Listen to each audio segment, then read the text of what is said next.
Itong sasabihin ko, hindi po ito haka-haka, hindi po ito marites, hindi po ito opinion, at hindi po ito teorya.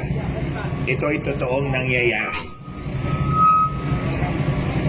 Sabi ni Marcos doon sa statement niya, reaction niya doon sa sinabi ni Inday Sara, na, di ba, sabi niya may kinausap siyang tao na kapag pinatay siya, iyariin mo tong tatlo.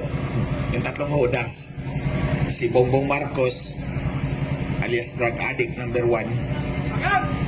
Bangag. Si Lisa Marcos, the first drug pusher lady of the Philippines. Bangag! At si Idiot Romualdez, Martin Romualdez. Idiot kasi bobo. Guloy! Maniwala kayo sa akin, kasama ko yan. Congressman siya, congressman din ako, bobo yan. Walang alam yan. Anyway, balik muna tayo dito sa kay Inday Sara, yung sinabi niya. Para sa akin, hindi po yun threat kay Marcos. Kasi sinabi naman niya, kapag may nangyari sa kanya, di po ba? Conditional eh. Natandaan ko po, nung pinatay po ng mga pulis yung personal aid ko na si Richard Santillan, habang naglalamay po ako sa kanya sa gabi, sa araw, umiikot po ako dito sa Metro Manila. Sa mga radio station, TV station, nagpapa-interview po ako. At tinatanong po ako palagi, hindi ka ba natatakot sa buhay mo? Ito palagi ang sagot ko sa radio, sa TV interview. Hindi po ako hihiga ng kabaong hanggat hindi ko sila bitbit. Yun! So ito yung sabi ko ha, hindi ako hihiga ng kabaong hanggat hindi ko sila bitbit. Ibig sabihin, kapag may nangyari sa akin, patay din sila. Ito po mga general po ng PNP, mga kernel ng PNP na kalaban ko noong panahon na yon. So ang ibig kong sabihin, ang sinabi ni Inday Sara, sinabi ko na yan noong 2018. Na hindi ako hihiga ng kabaong hanggat hindi ko bitbit yung mga PNP generals at kernel na may kinalaman doon sa pagpatay ng personal aid ko. Pero wala silang nagawa. In other words, yung sinabi ni Inday Sara is a matter of survival. Di po ba? O tingnan ninyo, sinabi ko, hindi ako hihiga ng kabaong hanggat hindi ko bitbit itong mga general na to, itong mga kernel na to. May kinausap din akong tao, tulad kay Inday Sara, may kinausap din akong tao, pag pinatay ako, patay din to. And I survived. Because yun yung ibig sabihin ko. Tatapatan ko yung karahasan ninyo kapag inunahan niyo ako. That's the context na dapat intindihin natin yung sinabi ni Inday Sara. Di po ba? It is a matter of survival. Kapag pinatay niyo, papatayin ko rin kayo. Amanos tayo. Because alam ni Inday Sara na may banta sa buhay niya. And she should not take it lightly. Kasi drug addict si Mr. Marcos.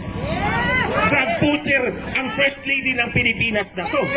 At mga manipulador ito, minanipula nila yung eleksyon para makaupo sila sa Malacanang.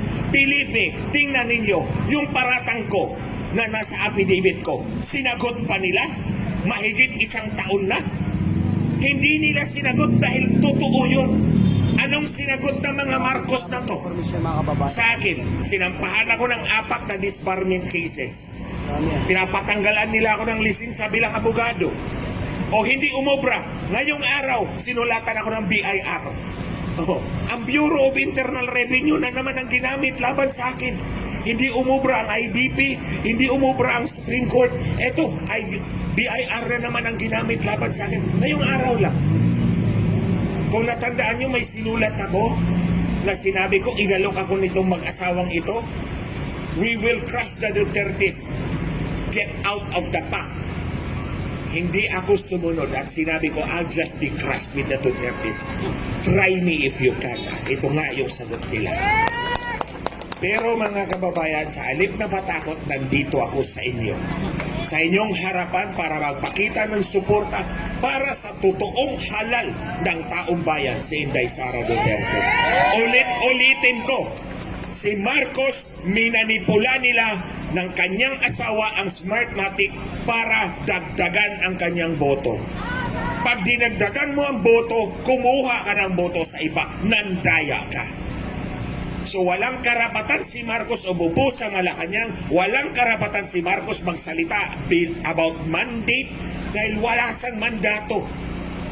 Hinahamon ko nga itong dalawang asawang bangag si Bongbong Marcos at si Lisa Marcos. Hinahamon ko kayo ulit ngayon. Sagutin nyo yung affidavit ko na minanipula ninyo yung eleksyon ninyo. Mahigit 1 taon na yung affidavit ko nakatiwangwang dyan sa Facebook. Ayaw niyo akong sagutin dahil wala kayong maisasagot. Totoo ang sinasabi ko at pinaninindigan ko yan ngayon. Mula pa noon hanggang ngayon. At pinaninindigan ko rin na sa pagmanipula ng eleksyon, hindi kasali si Inday Sara. So kung ano man ang boto ni Inday Sara, 32 million, totoo yan. Kay Marcos, peke yan.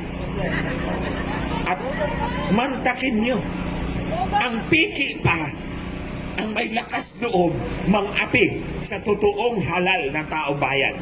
Sa totoong pinili ng taong bayan, di ba? Itong ginagawa nila kay Inday Sara, pang-aapi ito. Kung sinabi niyang kayang pumatay ng presidente, kayang pumatay ng ordinaryong tao. Kung ito nga, Vice President of the Philippines, inaapi ninyo, paano na lang ang ordinaryong taong bayan? Kayo, mga kababayan. Ito lang, sinalanta tayo ng bagyo, 5 sa loob ng 1 buwan, sunod-sunod. Karamihan sa ating mga kababayan na biktima, nagdusa.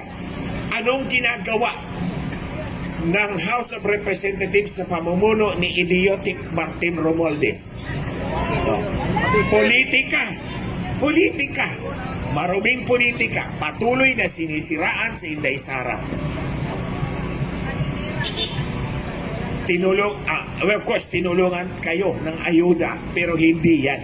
Ang dapat sagutin ninyo, bakit bumaha ng ganyan kalawak? Bakit nasira yung nasaan yung 5,500 flood control projects ni Marcos? Naanod lang ba? Either totoo yun, pero ninakaw ang pera, or hindi talaga totoo, katang-iisip dahil bunga ng kanyang pagkabangag. Di ba? Alam niyo mga kababayan, ayoko nang sabihin to, pero nagalit talaga ako kasi sinulatan na naman ako ng BIR. Gusto talaga akong paluhurin itong mga animal na to. Okay, sige, Lisa Marcos, makinig ka ha. Ibubulgar kita ngayong yawa ka. Bulgar na yan! Bulgar ang yawa! Ito, hindi ko dapat to sasabihin. Pero dahil kumukulo talaga yung dugo ko papunta rito, makababa pa yung travel ko traffic Minsan, di ba sabi ko sa inyo, 6 kami na technical na nagdi-dinner palagi sa bahay nila sa Nara Street sa Forbes Park. Ang nakaupo sa dulo si Lisa Marcos, si Bongbong drug addict Marcos dito sa kabila, 3 doon, 3 dito. So dito sa 3 dulo, ako yon, tabi ko si Lisa Marcos. Kasi palagi niya akong kinakabit, tala na, magyosi na tayo. Kami lang kasi yung nagyosi. Sa 8 tao na yon, 2 lang kaming nagyosi, kaming 2. Nang pumunta na kami sa garden, makinig ka Lisa Marcos, makinig ka, yawa ka talaga, animal ka. Yawa! Nagyosi na kami. Yawang pala ka. Tapos sabi niya, alam mo, pag si Bongit hindi sumunod sa akin, ayoko magpaiyot sa kanya. Wow! Siyempre, nasyak ako. Sana all! I-code niya yan, gawin yung TikTok yan. Sana all! Ulitin ko.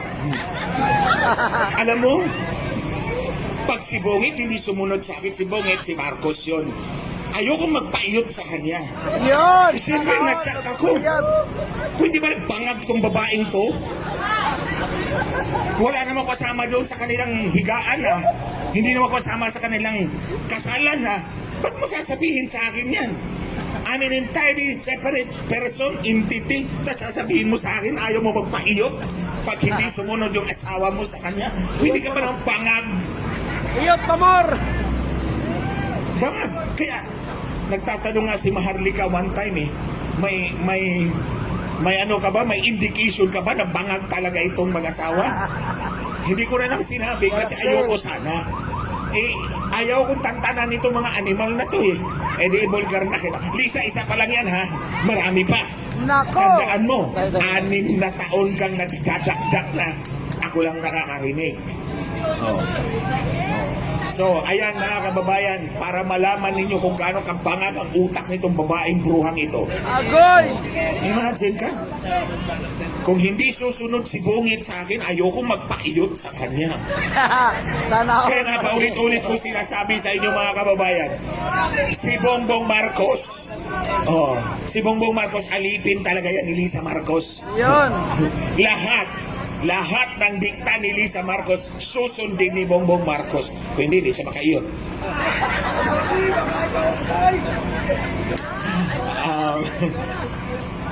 Hindi naman ako nag-addict, no? Parang patulan siya. Yawang pala iyot. Anyway, mga kababayan, we are faced with a graver issue today. Lahat tayo araw-araw ginagawa natin yung kailangan natin gawin para mabuhay. Pumili tayo ng mga leader natin na sana with a hope na kapag nakaupo sila, they will give us a better future, a better lives, di po ba? Yun naman ang hangarin natin lahat eh. Pero noon, kapag itong taong ito, si Marcos, akala natin totoong nanalo, 31.8 million.